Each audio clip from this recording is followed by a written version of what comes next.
जैसे ही फिल्म शुरू होती है हम एक राजा को देखते हैं जो अपनी ताकत की वजह से बहुत ज्यादा मशहूर था। इसके पास बहुत ज्यादा सोल्जर्स थे। वो इनके पास आता है और कहता है तैयार हो जाओ, हम दूसरे किंगडम पर हमला करने जा रहे हैं। वो सब रेडी हो जाते हैं और दूसरे किंगडम पर हमला करने के लिए निकल पड़ते हैं। जैसे ही ये लोग इस जगह पर पहुंचते हैं वहाँ का राजा भी उधर आ जाता है और इनसे पूछता है कि तुम सब यहाँ क्या करने आए हो, तुम सब यहाँ से चले जाओ। तो दुश्मन राजा कहता है कि अगर मुझे जाना ही था तो फिर मैं आया ही क्यों था। मैं तुम्हें ये बताने आया हूँ कि अब तुम मेरे अंडर काम करोगे, मेरे लिए लड़ना होगा। मैंने तुम जैसे कई राजों को अपने अंडर किया है। लेकिन इस किंगडम का राजा अभी भी इसकी बात नहीं मानता। तो दुश्मन राजा कहता है कि चलो एक छोटी सी जंग लड़ते हैं। ये तुम्हारी और मेरी एक एक सोल्जर के दरमियान है। याद रहे अपना बेहतरीन सोल्जर चुनना। और जिसका सोल्जर जीत गया हुक्म भी उसी का चलेगा। वो राजा मान जाता है और इसी के साथ वो अपने सबसे अच्छे सिपाही को बुलाता है। जैसे ही वो आता है तो देखने में वो बहुत ज्यादा स्ट्रॉन्ग लग रहा था। ये देखते ही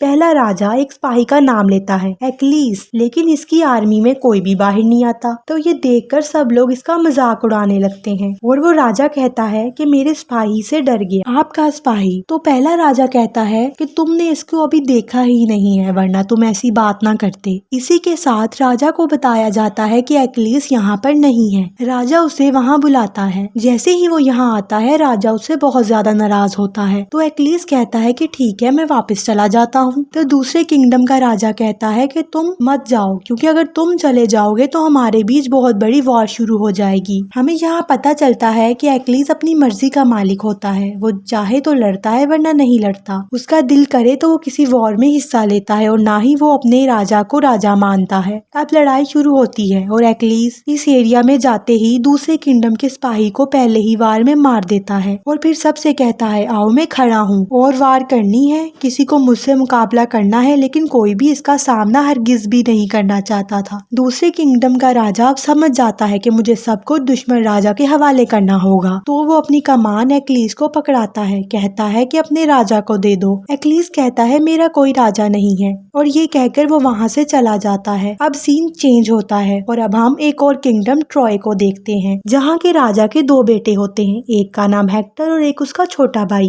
हेक्टर भी बहुत मशहूर था। वो भी एक्लीस की तरह वॉर किया करता था। इनके किंगडम की एक और किंगडम के साथ लड़ाइयाँ चल रही थी, लेकिन अब ये लोग इनसे सुलह करना चाहते थे। हेक्टर और उसकी आर्मी वहाँ जाती है और वो लोग इन्हें बहुत अच्छे से होस्ट करते हैं, उन्हें तरह तरह के खाने खिलाते हैं। इस किंगडम के राजा जहाँ ये लोग आए थे वो उसका छोटा भाई था, जिसका एक्लीस सिपाही था और इस राजा की बहुत ही प्यारी रानी थी, यानी कि उसकी बीवी थी। अब इन दिनों के दरमियान हेक्टर का छोटा भाई उसे पसंद करने लगता है और जब वो टाइम आता है कि हेक्टर उसका छोटा भाई यहाँ से चले जाते हैं तो हेक्टर का भाई उस रानी को भी अपने साथ ले आता है। हेक्टर को ये बात नहीं पता होती, लेकिन इसका भाई कुछ टाइम के बाद इसको सारी बात बता देता है। हेक्टर इसे बहुत डांटता है कि ये तुमने क्या कर दिया, हम तो सुलह करने गए थे, तुमने एक नई जंग की तैयारी कर ली। और वो फैसला करता है कि वो रानी को वापस छोड़ आएगा और माफी भी मांगेगा। लेकिन इसका छोटा भाई हरगिज नहीं इसकी बात मानता। वो कहता है मैं नहीं छोड़ के आऊंगा, बल्कि जहाँ ये जाएगी मैं भी वहीं जाऊंगा। अब हेक्टर कुछ नहीं कर पाता और अब इसे उसकी बात माननी पड़ती है। जब किंगडम के राजा को ये बात पता चलती है तो वो अपने भाई से कहता है कि ये कैसी सुलह हुई, सिरासर धोखा हुआ। अब मैं इनको नहीं छोड़ूंगा, मैं इन पे हमला कर दूंगा क्योंकि उन्होंने मेरी बीवी को चुराया है। इसका भाई कहता है हाँ मैं तुम्हारे साथ खड़ा हूँ, क्योंकि वो भी ट्रॉय पर कब्जा करना चाहता था। अब वो लोग जानते थे कि इस लड़ाई को एक्लीस के बिना नहीं जीता जा सकता। लेकिन जब एक्लीस से पूछा जाता है तो वो साफ साफ मना कर देता है, क्योंकि वो राजा काफी जालिम था और एक्लीस ठंडे मिजाज का बंदा था, इसलिए वो नहीं लड़ना चाहता। रात को राजा खुद ही प्लानिंग कर रहा होता है कि किस तरह ट्रॉय पर हमला करना है। वहाँ एक आदमी आता है और कहता है एक्लीस के बिना ये नामुमकिन है। तो वो आदमी इससे कहता है आप इससे बात करके तो देखें, ये बहुत बड़ी लड़ाई होने वाली है। तो वो राजा एक्लीस के पास एक आदमी को भेजता है जो जाके एक्लीस से कहता है ये हमारी इज्जत का मसला है, ये बहुत बड़ी वार होने वाली है और अगर तुम हमारे साथ लड़ोगे तो तुम्हारा नाम हमेशा याद रखा जाएगा। तुम यही तो चाहते थे। एक्लीस चाहता भी यही था। तो ये सुनकर वो खामोश हो जाता है। एक्लीस मशवरा करने के लिए अपनी माँ के पास जाता है तो उसकी माँ उसे कहती है ये जंग बहुत खतरनाक होने वाली है और कोई नहीं जानता अगर तुम यहाँ जाओ तो वापस भी आओगे कि नहीं। लेकिन एक बात जरूर है, अगर तुम इस जंग में जाओगे तो तुम्हारा नाम रही दुनिया तक याद रखा जाएगा। अब हम देखते हैं कि ये सब लोग इस जंग की तैयारी में बहुत सारे शिप लेकर निकल पड़ते हैं। दूसरी तरफ हम हेक्टर को देखते हैं जो कि अपने फादर के पास जाता है, यानी ट्रॉय के किंगडम के राजा के पास। वो कहता है हमें इस राजा की बीवी को वापस छोड़ाना चाहिए, इससे पहले कि बहुत बड़ा हमला हो और हम सब मारे जाएं। तो ट्रॉय का राजा कहता है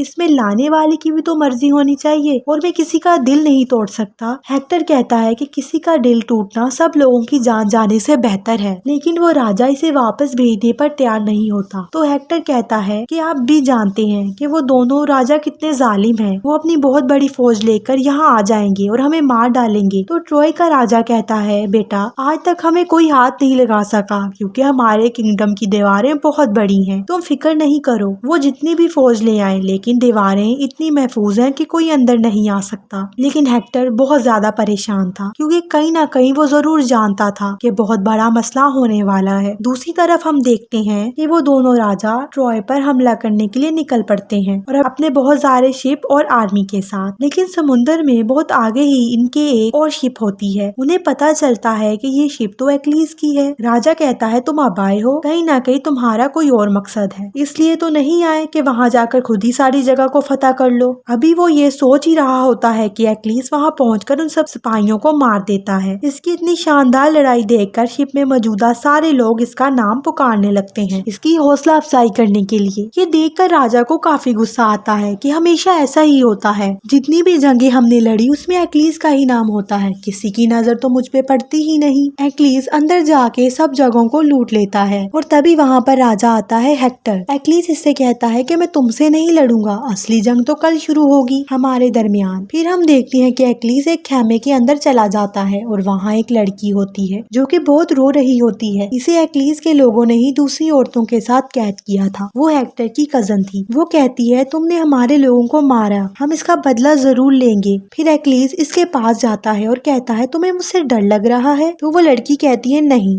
एक्लीस समझ जाता है कि ये कोई अच्छी लड़की है, जाहिर है हेक्टर की कजन है तो शाही खानदान से हुई। एक्लीस इसे कुछ नहीं कहता और राजा के पास चला जाता है। राजा इससे कहता है जंग जीतकर तुम ये समझ रहे हो कि लोग तुम्हें याद रखेंगे? ये किंगडम तो मेरा है और मैं ही इसका राजा हूँ। तुमने बहुत चालाकी की, तुमने इन सबका माल भी लूट लिया। तो एक्लीस कहता है कि जितना भी मैंने माल लूटा वो आप मेरी तरफ से तोहफा समझ के रख दें। राजा कहता है मुझे इन सब की जरूरत नहीं है। वो अपने सिपाहियों को हुक्म देता है कि उस लड़की को लाया जाए। ये वही लड़की है जिससे एक्लीस अभी अभी बात कर रहा था। इसे बहुत बेदर्दी के साथ लाया गया था। तो एक्लीस को ये देखकर गुस्सा आ जाता है। तो वो एक्लीस से कहती है कि छोड़ो, मैं नहीं चाहती मेरी वजह से और कोई मरे। तो एक्लीस खामोश हो जाता है। राजा जब ये देखता है तो इस लड़की के पास जाता है और कहता है कि आज ये मेरी खिदमत करेगी। ये सुनकर एक्लीस को बहुत ज्यादा गुस्सा आता है। वो उसे धमकी देकर वापस आ जाता है कि मैं तुम्हें जिंदा नहीं छोड़ूंगा। यही कुछ दिन की बात है। फिर हम एक्लीस को एक जगह बैठा हुआ देखते हैं। इसके साथी भी वहीं थे। एक सिपाही इसके पास आता है और कहता है चलो तैयार हो, हमें वार पर जाना है। तो एक्लीस कहता है कि मैं इनके खिलाफ कोई जंग नहीं लड़ूंगा और ना ही तुम लोग लड़ो। अब हम देखते हैं कि सुबह होती है। एक तरफ हेक्टर उसका छोटा भाई होता है और एक तरफ वो जालिम राजा जो आपस में भाई भाई थे। अब वो राजा हेक्टर से कहता है तुम्हारा छोटा भाई मेरी बीवी को पसंद करता है तो क्यों ना हम दोनों में ही वार हो जाए और जो इस जंग को जीतेगा उसको अपने साथ ले जाएगा। अगर मैं हारा तो मैं यहाँ से चला जाऊंगा, वादा है मेरा। लेकिन इस दुश्मन राजा को ये बात चुभने लगती है क्योंकि वो तो ट्रॉय पर कब्जा करने आया था। तो वो अपने भाई से कहता है तुम हेक्टर के छोटे भाई को मार देना, हम ट्रॉय पर कब्जा कर लेंगे। हेक्टर के छोटे भाई और इस राजा में लड़ाई शुरू हो जाती है। वो बहुत बुरी तरह लड़ रहे हैं। अब वो राजा हेक्टर के छोटे भाई को मारने ही वाला होता है कि हेक्टर दरमियान में आ जाता है और अपने भाई की जान बचा लेता है और उल्टा उसी राजा को मार देता है। इस राजा का भाई कहता है कि इन पर हमला कर दो। इनके सब सिपाही इन पर हमला करने लगते हैं। एक्लीस क्योंकि आज इनके साथ नहीं था तो ये लोग हार जाते हैं। इनके काफी सिपाही मर जाते हैं। सिपाही डर जाते हैं और कहते हैं कि तुम तो राजा की बीवी को छोड़ो क्योंकि अब तो राजा की ही मौत हो गई है, तो फिर इस जंग का क्या फायदा। दूसरी तरफ हम देखते हैं कि इस राजा ने, यानी कि जिस राजा की मौत हो गई थी, उसके भाई ने इस लड़की को कुछ सिपाहियों के हवाले कर दिया था, यानी वही लड़की जो हेक्टर की कजन थी, और वो इसे टॉर्चर कर रहे थे, इसके साथ बदतमीजी कर रहे थे। और तभी वहाँ पर एक्लीस आ जाता है और उन्हें मार देता है और फिर इसे अपने साथ खेमे में ले आता है। वो दोनों आपस में बातें करने लगते हैं। तो एक्लीस इससे कहता है तुम परेशान नहीं हो, हर चीज ठीक हो जाएगी। वो लड़की इससे कहती है कि मुझे तो लगता था कि तुम भी जालिम हो, लेकिन तुम तो बहुत अच्छे दिल के आदमी हो। अब हम देखते हैं एक्लीस सो जाता है और वो लड़की इसके पास आती है इसको मारने की नीयत से। एक्लीस की आंखें बंद होती है, लेकिन इसे फिर भी महसूस हो रहा होता है कि इसे कोई मारने वाला है। तो वो कहता है मार दो मुझे। तो कहती है अगर मैंने ऐसा ना किया तो तुम हमारे लोगों को मार दोगे, तो बताओ मैं क्या करूं। तो एक्लीस कहता है मैं तो ऐसा ही करूंगा, तुम मुझे मारो या ना मारो। तो वो इसे नहीं मारती और इनमें सुलह हो जाती है। वो इससे कहता है मैं तुम्हारे किंगडम पर हमला नहीं करूंगा। वो अपना सारा सामान शिप में वापस डालता है, लेकिन तभी हम देखते हैं कि इस किंगडम के सिपाही रात को चुपके से ट्रॉय पर हमला करने लगते हैं। तो हेक्टर कहता है कि रात में इस तरह हमला करना बुरी बात है। अब हम देखते हैं कि इस जंग में एक्लीस के साथ इसका एक कजन भी होता है, जिसकी शक्ल बहुत सी इससे मिल रही होती है। जब एक्लीस सबसे कह रहा होता है हमें जंग जारी नहीं रखनी, तो उसका कजन कहता है अभी मत जाओ, हमें ये जंग जारी रखनी चाहिए। लोगों ने अपनी जानें कुर्बान की हैं, इनका क्या फायदा। लेकिन एक्लीस नहीं मानता, तो वो छुपके से एक्लीस के कपड़े ले जाता है और खुद ही जंग में चला जाता है और सिपाहियों से कहता है चलो जंग शुरू करें। सब लोग समझते हैं शायद ये एक्लीस है, वो इसके पीछे जाने लगते हैं। जैसे ही इसका सामना हेक्टर से होता है तो हेक्टर इसे मार देता है और बहुत खुश होता है। इसे लग रहा होता है इसने एक्लीस को मार दिया, लेकिन जब इसे पता चलता है ये तो उसका कजन था। अब ये बात जब एक्लीस को पता चलती है तो उसे बहुत ज्यादा गुस्सा आता है